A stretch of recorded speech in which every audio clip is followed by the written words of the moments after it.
everyone, welcome to my channel. If you don't already know me, my name is Wafa. I am a watercolor artist and PA based in Austin, Texas. I do also enjoy doing travel vlogs and daily vlogs, so if that's something you enjoy, please consider liking and subscribing to my channel. I would love to have you guys here, and today I have a super special painting commission video. I had a friend ask me to paint his dog and his partner's dog for his future proposal to her. So I felt so honored to be able to create this piece for them, and it was such a challenge to do. Here are Chai and Luna. Those are their dogs. And I'm starting my painting here with Chai. I knew right when I saw the picture of the two dogs that I wanted to start with Chai because I was more intimidated by painting Chai. As you can see, Chai has a lot of different variation in colors, and so, as I was painting, you'll notice several different shades of gray and brown. In this part of the video, I am working on the darkest parts of Chai. So what I've kind of learned over the years from practice, sometimes it's helpful to paint the lightest parts and the darkest parts of your painting first. So that's really the approach I use here with Chai.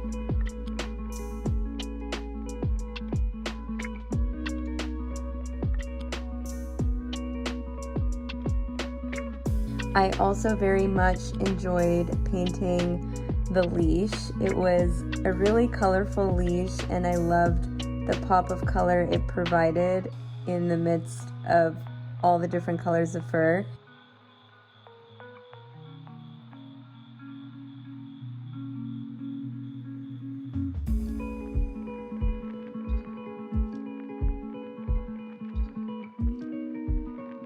As you can see, it took a lot of different variations of color to create depth and a lot of different types of brush strokes to kind of create the texture you would expect from fur.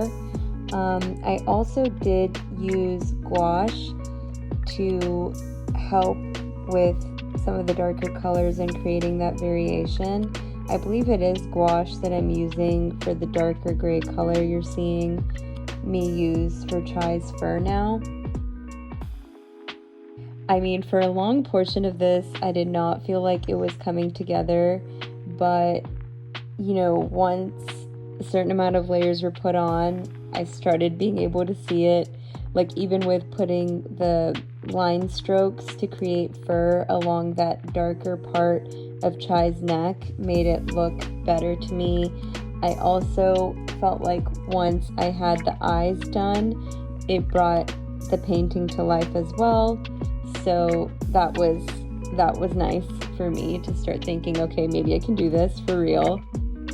Here I am using white gouache, which is always my favorite part of paintings because I feel like doing those highlights truly bring it to life. Like the highlight on the snout, on the lips, on the ears, with the fur, it just creates depth and definition, and it's just so much fun for me when I'm actually doing it because I feel like I am literally bringing this to life. So, once I got to here, I'm like, oh my gosh, I did it. I actually painted Chai.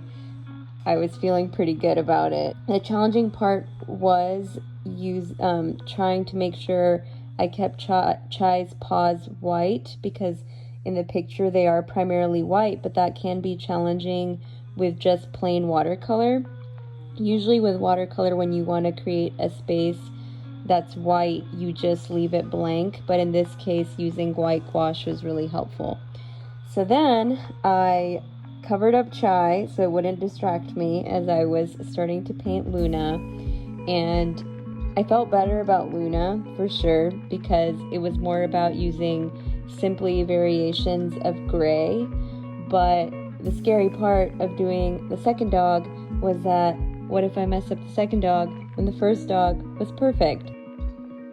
That was definitely a bit nerve-wracking, but as you can see, the best thing with watercolor is starting on the lighter side of things, and then you can more easily layer and make things look how you want it to be. So starting with light and not starting with too dark right away.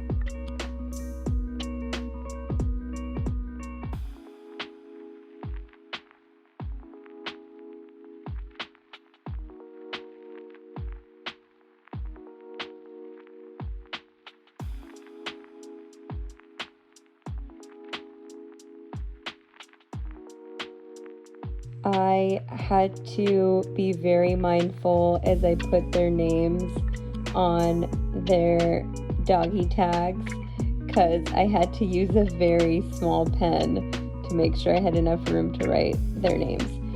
Here I am looking like a mess in my natural element of painting plus watching a TV show, my most ideal state. Here I am doing the darkest parts of her, so the back being the most dark, and so being pretty heavy with the paint there. And then once I've laid down the darkest bits and the lightest bits, you do the medium gradients. It feels a little easier to do the in-between shades, if that makes sense.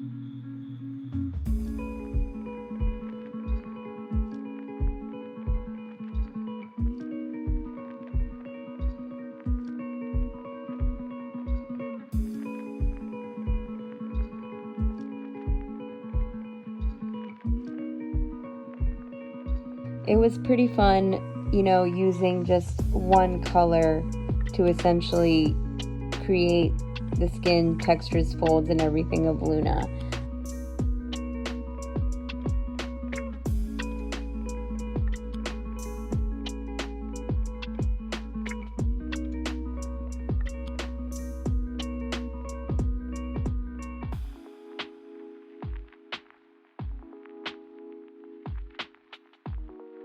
Here I am trying to make sure I make a video on doing the eyes, because it's another favorite part of mine. Like I said, just like the white gouache, doing the eyes feels like it brings the painting to life, especially with an animal. Definitely feels like it brings the animal to life. So I wanted to do that early on for encouragement as I continue.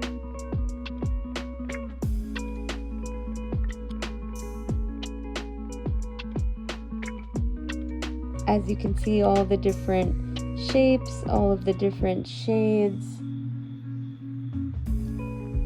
and making sure I wanted to create that expression of almost smiling. I wanted to make sure that it came across the way dogs do, the way that they smile.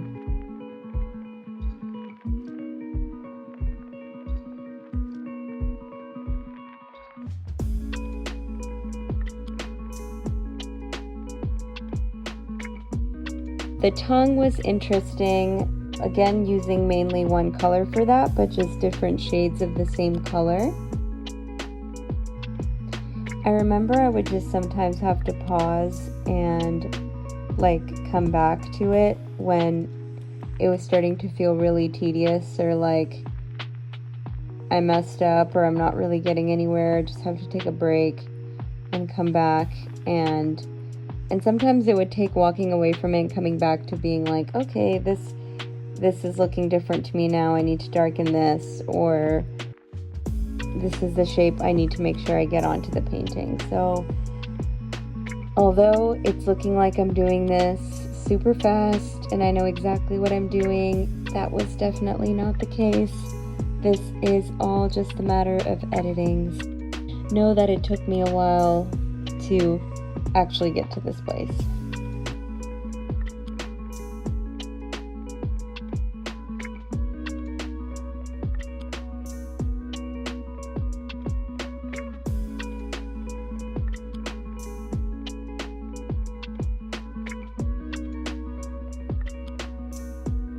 As you can see, even with just one ear, how many different shapes and shades I tried to create to make sure it looks like the ear is folded forward and to create that illusion. And a lot of the time painting is just creating shapes, and then when you step back it kind of all fits together.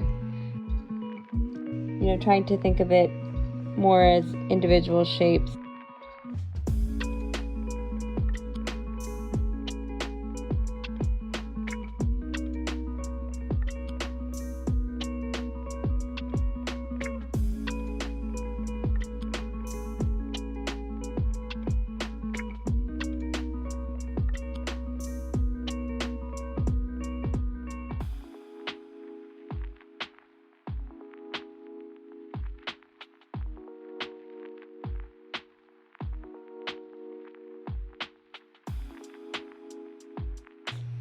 Oh, this is the fun part. This was when I got to do the whiskers,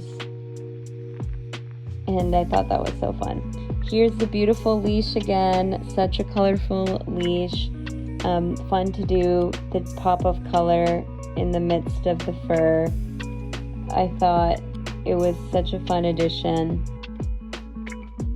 Here I am deciding the best cut for the painting so that the dogs are center stage, and so I did end up cutting it, I believe, a few times, and I kept standard like frame sizes in mind. I think I ended up going with an 8x10, I believe. So anyway, I cut it so that I would have a better idea on how it looks when I approach the background and all that. Here is my favorite again, doing the white gouache, really bringing Luna to light, highlighting the fur, highlighting the snout. I just think it makes a world of a difference. Like, does that not look so much better with just a few brush strokes? I think that's what's satisfying about it. It's such a small touch, but it makes a dramatic difference, and I think that's so cool. Yeah, just those little bits of fur.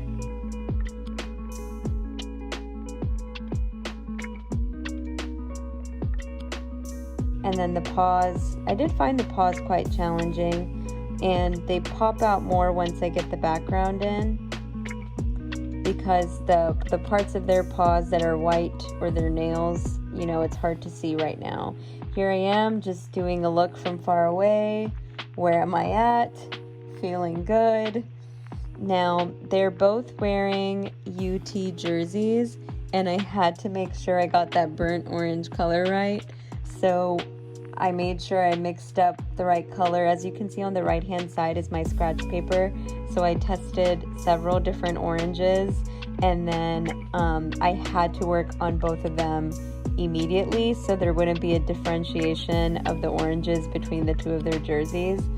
Like, essentially I had to make sure they looked the same and it didn't look like I did it on 2 different days.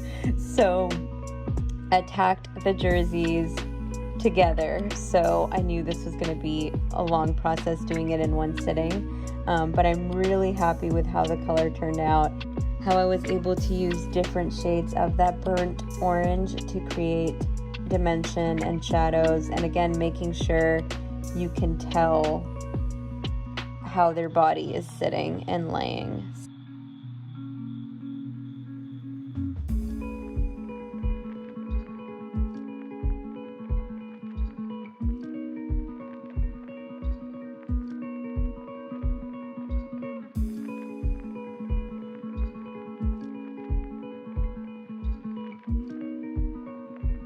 Here is a close-up of showing all the little lines that I was doing to create that look of them sitting, and then I'm showing you the difference of how the left side looks so flat and versus the right side chai. You can tell what a huge difference that makes.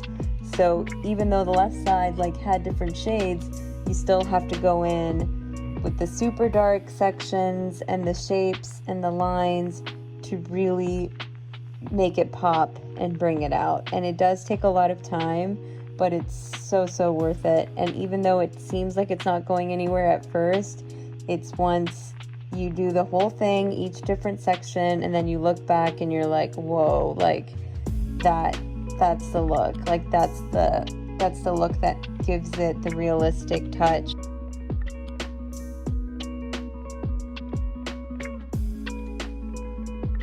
It's my white gouache coming to the rescue, helping things look real. And that's how I did the lettering for Texas on the jerseys with the white gouache. And it was actually fun, like doing the lettering and the logos and everything on jerseys that were like folded in a certain way, because the letters couldn't exactly be straight and you couldn't see all of them. So like just figuring out how to do that font, making it seem like it's still folded, was really fun and interesting.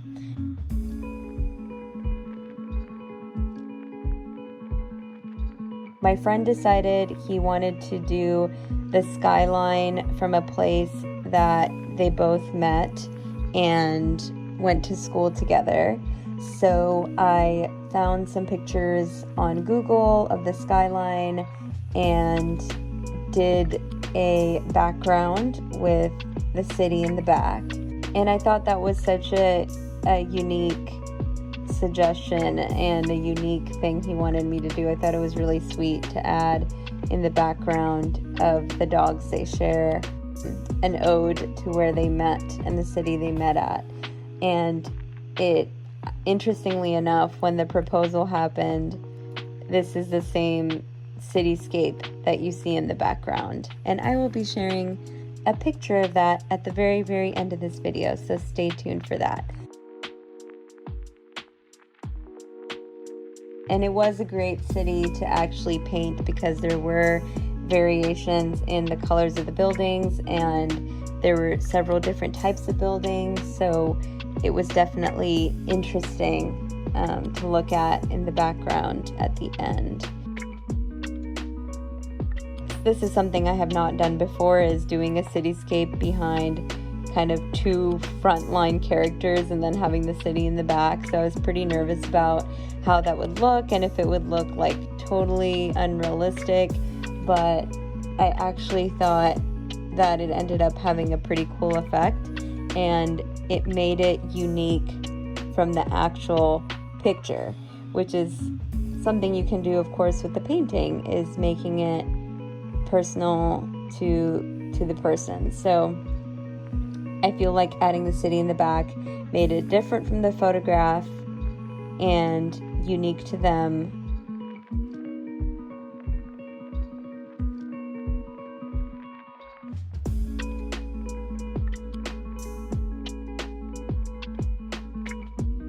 So I also did have to be very mindful of colors and shades and dimension when doing this so that it still looked like it was far away, but you could tell that the buildings were not just all facing one direction.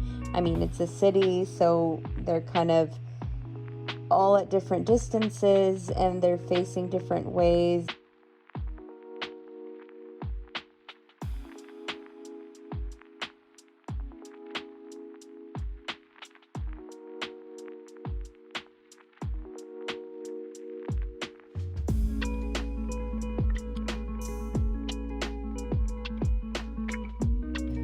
Here I am implementing the grass that they were sitting on. I wanted to make it so that the grass up close was more clear and sharp, as it would be when you're closer to something, but then the further back you go in the painting, the more abstract it should look. So this is me just kind of taking a look and thinking, okay, how do I attempt the grass? And I actually had to sleep on it, which is why it's the next day. I decided to cut again because I wanted the dogs to stay center stage, and so I did cut out the bottom to keep it so that they were in the middle.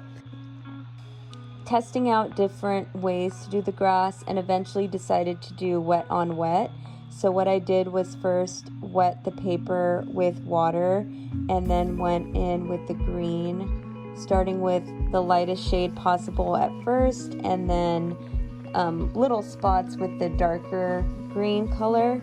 And so just doing the same thing throughout the page behind them. So wet on wet was super helpful here to just get that green shade all over the place.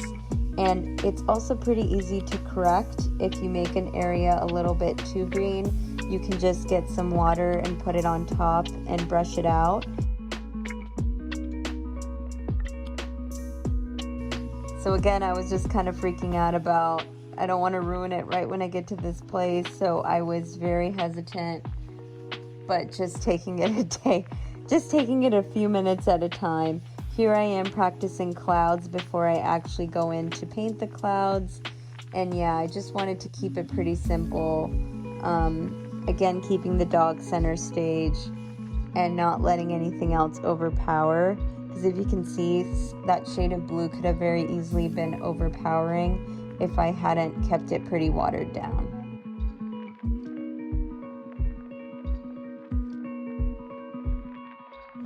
And I think now it is truly finally done, and the frame has come in today, so I'm so excited to get it in there.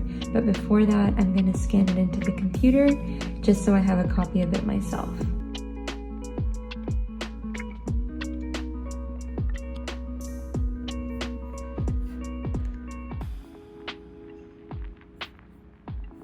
So I want to make a congratulations card for them, so I'm going to use this watercolor paper to glue on some dried flowers and then write congratulations on the bottom here. So let me come up with something here.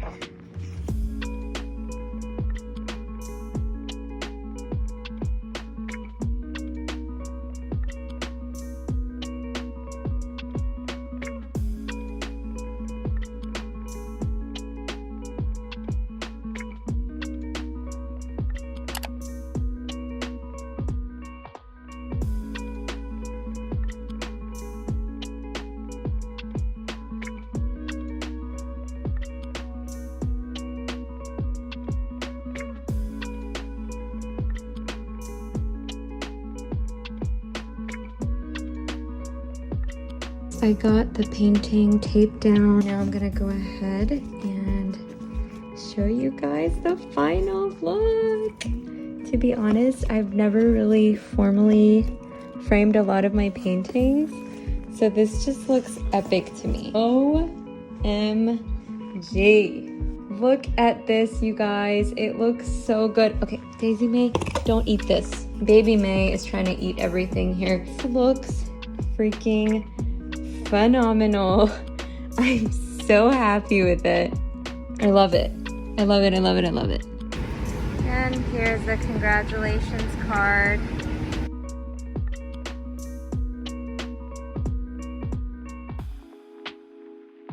Here is it in the frame in all of its glory.